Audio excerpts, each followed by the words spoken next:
Guys, आपने मछली तो बहुत सी देखी होंगी, लेकिन क्या कभी हवाई जहाज की तरह उड़ने वाली मछली देखी है? एक ऐसी ही मछली है जो हवाई जहाज की तरह उड़ भी सकती है, जमीन पर रेंग भी सकती है और पानी में गोते भी लगा सकती है ना आश्चर्य वाली बात। वैज्ञानिकों ने हवाई जहाज का आविष्कार 100 से 150 साल पहले ही किया था, लेकिन यह मछली 6 करोड़ 60 लाख साल पहले से ही पानी में गोते लगा रही है। चलिए अब जानते हैं इस मछली का नाम क्या है।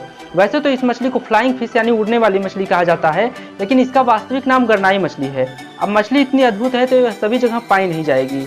यह समुद्र में या महासागरों में पाई जाती है। इसकी लंबाई लगभग 12 इंच होती है और इसका वजन लगभग 1 केजी का होता है। यह बारबाडोस देश की राष्ट्रीय मछली है और वहाँ के सिक्कों पर इसकी तस्वीर छपी है।